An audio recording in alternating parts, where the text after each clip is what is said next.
Okay, everyone, I want to go through some diffusion osmosis notes with you so we can add that to our stuff that we've been learning about. So this would be a continuation of chapter 3, but this is our cell movement that they were talking about. So passive transport and active transport.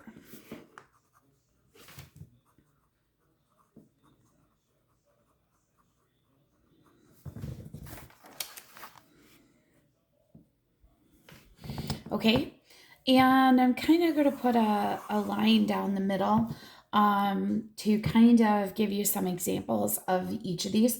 We're going to spend the majority of our time on this. I'll tell you when to stop and then we can continue active transport. So passive transport is really what we're talking about when there's no energy involved. Okay, it doesn't cost the cell anything to go through passive transport. We also go from high concentrations to low concentrations. Um, pretty easy. There's no energy, so it's like water flowing downhill. It doesn't take any energy to do that. So our specific examples of this, our first one would be diffusion. And when we talk about diffusion, that's just any molecules that go from high concentration to low concentration. Your examples of this would be your O2, your CO2. This is also particles. I mean, this could be your salts. This could be talking about, let's see, our iodine, for example, in our experiment that we did with the dialysis bag. Diffusion is what explains why someone dropping a bottle of Axe or something in the hallway and all of a sudden the smell goes everywhere. It diffuses because it's going from high concentration out everywhere else. So if you've ever heard about the phrase, he who smelt it dealt it, usually whoever makes the stinky smell is usually going to be the first one to smell it.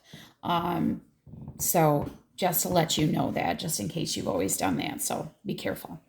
The other way of going, as far as another example, would be osmosis. And we need to really talk about osmosis because we saw a lot of that going on. So if you remember the dialysis bags that we did, we were really looking at, did the glucose move? Okay. Did the starch move? Did the iodine move? Okay. And we talked about that. Yeah, we actually did, let me go back. Sucrose, right? And we said that the sucrose must not have moved because it was too big, and the starch didn't move because it was too big, but the iodine did move because it was a smaller particle. What we didn't look at or test was if water moved. Now, what we did test in our egg experiment, that was talking about the water. If you notice, we really didn't look at particle movement because our particles involved in the egg experiment was the blue. We were looking at the blue. We were looking at molasses. We really weren't looking at the particles as much as we were looking at the water movement. Okay, and again, with osmosis, we are still looking at high to low, but this is water movement particularly, okay? And there's really three types of, and keep in mind with all this, so let's go back to this real quick.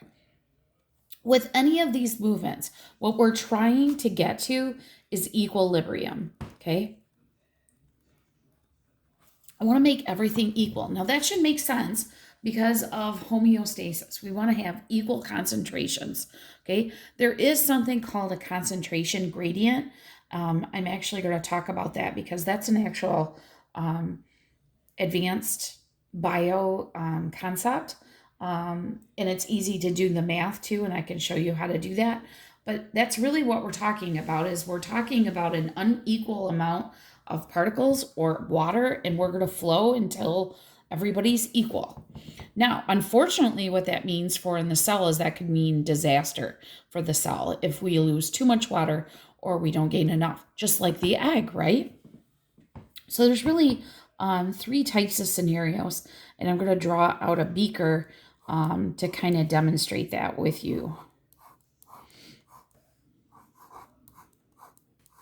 Okay, so I got my three beakers, and I'm going to use a cell in each of them. But remember that the cell could be the same as the dialysis bag. Okay. So be careful because I'm going to give you concentrations. So off to the side, I'm going to be using 20% NaCl solution, which means if there's 20% of that solution is salt, that means there's 80% of it is water. So I want you to think about this. I'm not asking you about where the salt is moving. I'm going to ask you which way the water is moving. Now, does the salt move? Absolutely. But the water is also going to move. So you're going to have a little challenge a little bit later with that. And we'll talk about that in a second. Okay. So I'm going to put in 20% NaCl inside the cell. And I'm going to put out 20% NaCl on the outside. Okay. So let's talk about water. Okay, oh, well, these are the same, right? So there's actually 80% water on the outside, 80% water on the inside. This is what we call an isotonic situation. Okay, so there's no movement in any one direction. Now, it could move back and forth, but it's going to kind of just shuffle like this. But no movement. You wouldn't see a gain, you wouldn't see a loss. All right, on this one, let's do 20% NaCl on the inside, and let's do all water on the outside. Okay.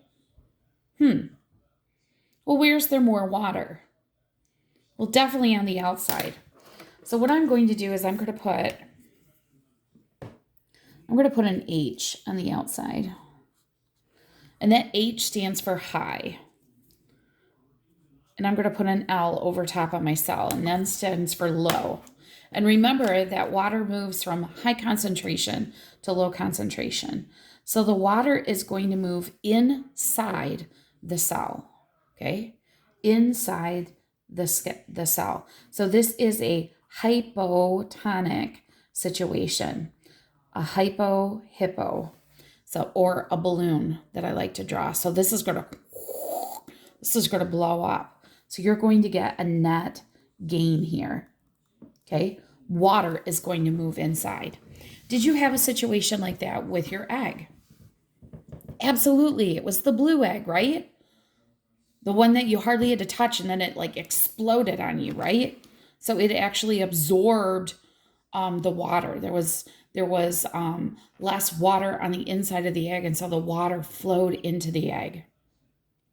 All right, so help me out. What kind of situation could I have here?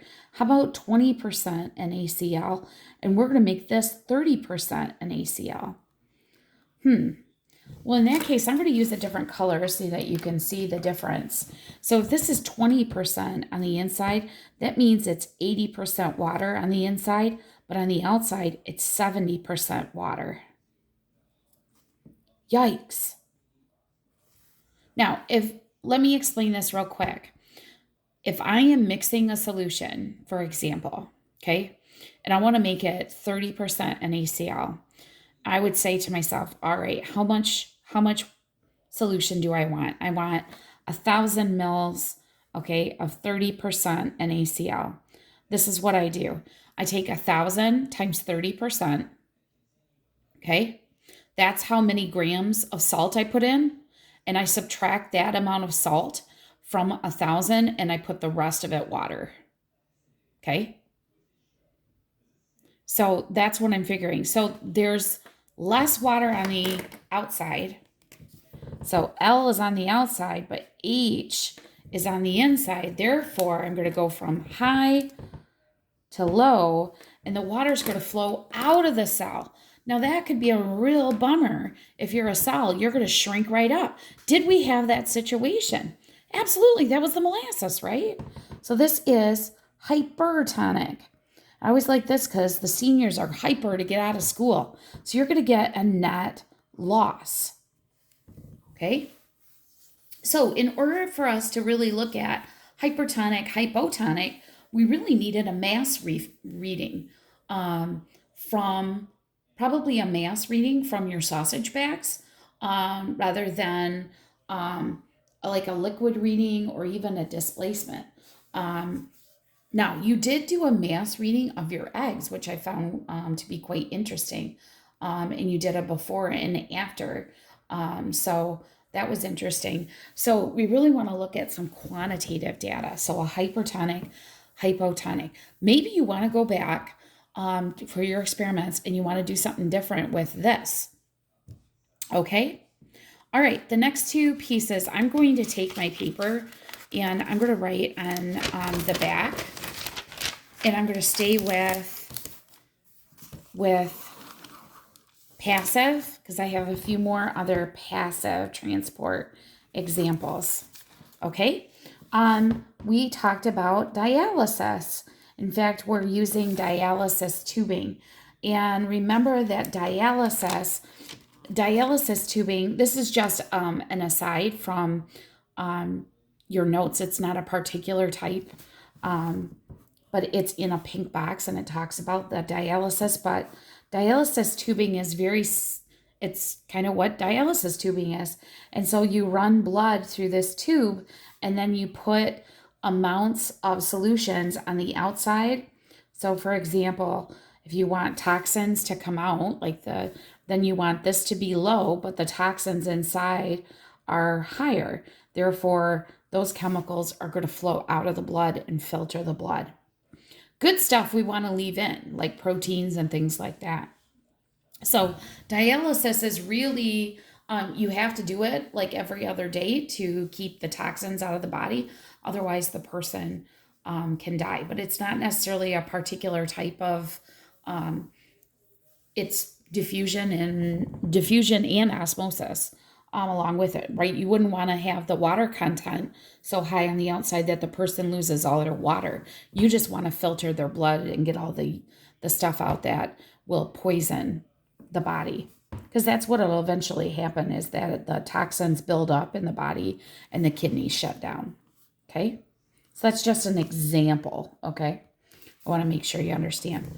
Filtration is another type of diffusion. And filtration is really it's using something we call hydrostatic pressure. Now, we talked about pressure with our vitals that we had at the beginning, chapter 1, but here we really use blood pressure. So a hydrostatic pressure besides having an unequal amount. And this is really talking about the idea to push items through capillary walls. Okay, so have you ever heard or saw pregnant women's cankles before? Okay, so that means their ankles have blown up to be the size of their calves. That's really what we're talking about, is like a fluid, unbalanced fluid. If you've ever heard, I'm retaining fluid. Okay, that's exactly what we're talking about. So your blood pressure actually keeps the good stuff flowing into your capillaries. That's how glucose is even getting to your cells, is through the blood is really delivering it to all the cells of the body. And your capillaries are the very smallest blood vessels that actually do that. Think about filtration also as like a coffee pot. When you think about it, or even a Keurig, the water comes down and goes through that cup and it's being pushed by gravity and then it's flowing out. So we're using the fact of gravity to really use that. And the last one of the passive transport is facilitated diffusion. And this one's kind of important because this one involves our friend glucose. And glucose, that might be something that we're working on. So this one is, remember those, let's draw it. Remember those transmembrane proteins? Okay. Well, those whoa. I should have drawn this a little bit. Maybe those transmembrane proteins have a particular shape and they will transport only certain molecules through, like glucose. Now, even though glucose is a monosaccharide, it is still a pretty complex macromolecule. It helps push this through. It is a facilitator, okay? So it is a protein, okay, transverse protein, or transmembrane, that helps, transverse, that helps substances through the cell.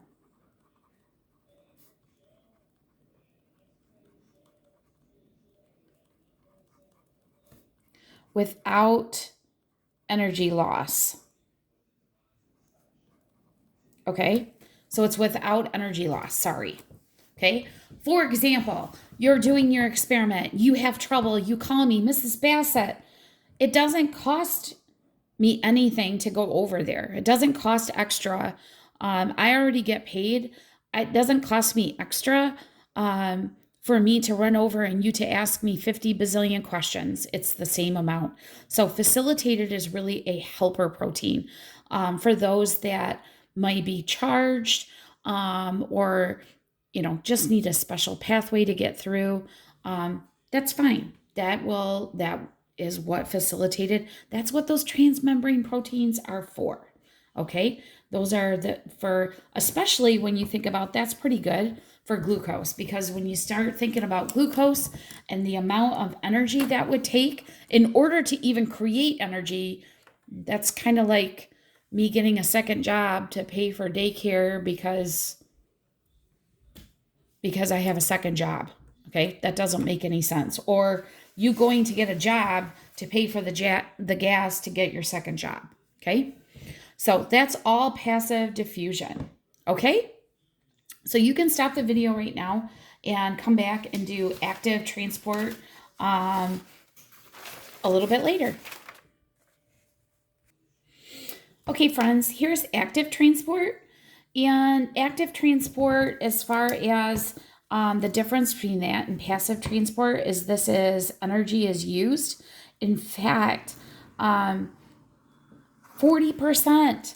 So 40% of the energy that the mitochondria, are breaking apart the glucose to get, 40% of it is used to ship things in and out of the cell. Which I think is really interesting. And when you stop and think about this, like as a whole thing, when you start thinking about product production, making something, manufacturing something, and then shipping it out is a huge cost. So, I mean, we're talking when you sell something on eBay, for example, you really have to think about that before you put how much it costs out there if you're going to include shipping, because sometimes shipping can be horrendously expensive. This goes from low to high or against the concentration gradient.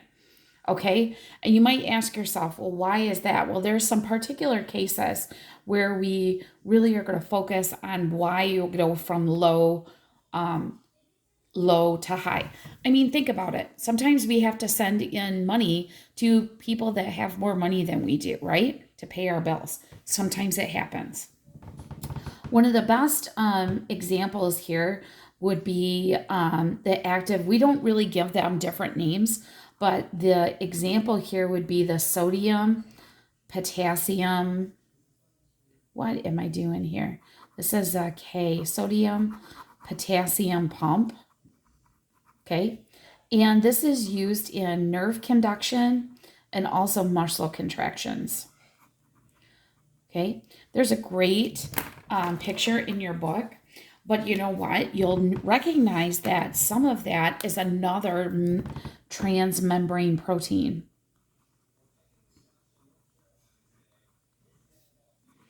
That's doing it, but it is costing the cell. It is costing it to pump it in and out across the membrane. And that's really what does the nerve conduction. If you've heard of synapse or axon or dendrites or anything like that, if you've had psychology, that's what we're talking about here. So it actually pumps it across, but it actually takes energy to do that. Major bummer, right? The rest of these types of active transports will probably make a little bit more sense for the whole idea. And this is really looking at the shipping and receiving piece. So this is exocytosis and endocytosis. So endocytosis is bringing stuff in. Exocytosis is shipping things out, which can go either way. The cell does some shipping things out when it produces amino acids, when it produces the proteins, when it packages the lipids, right? The vesicles, all of those things. There are really three types of endocytosis. We have phagocytosis, okay, which we say is cell eating, so taking in solids. Great example of this would be your white blood cells. And so they really form, like say this is the piece of food, they really form around it and eat it. Okay. They make this pinocytosis. They call this cell drinking. So they really take in liquids. And again, you take in liquids almost the same way, except you would take in pockets of liquids instead. And then my favorite one is receptor mediated endocytosis. And I love this one because this really takes, endocytosis.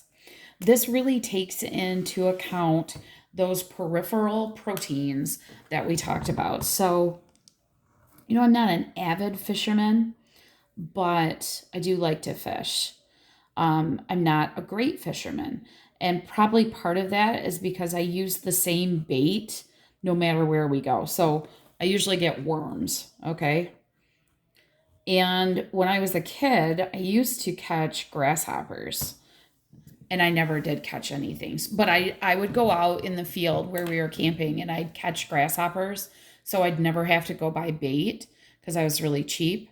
And then I'd put them on my line and I'd fish with grasshoppers. Never got anything, probably because the trout that were in the Rifle River didn't like grasshoppers. They would have had worms better. But if you look at your different types of lures, there are different things like pike, like smaller fish, so you have to get these lures or some of them are colored shape. Again, I'm not a great fisherman, so I am not well versed with my types of lures, but I can apply it here. So here's those peripheral proteins that we talked about. Okay, and they're all different shapes. And certain shapes take on certain food. Or think about these as being hormones or other types of things that are going to dock here and then be taken into the cell. So they dock and then the potential is changed and then they get engulfed into the cell. Isn't that cool? So that's one of I call that cell fishing. And then I'm just going to put exocytosis because this is shipping things. And I want to tell you and remind you, if we're shipping, we're probably shipping out through those vesicles that we talked about earlier. And it could be proteins, could be hormones, could be enzymes, Could be anything. Neurotransmitters that are produced in the cell, a number of things that can be shipped. I mean, think about all the things that you get shipped on a regular basis. Okay, I also attached on the same Google Classroom some different videos of these types of endocytosis and exocytosis to help you out. Okay, bye.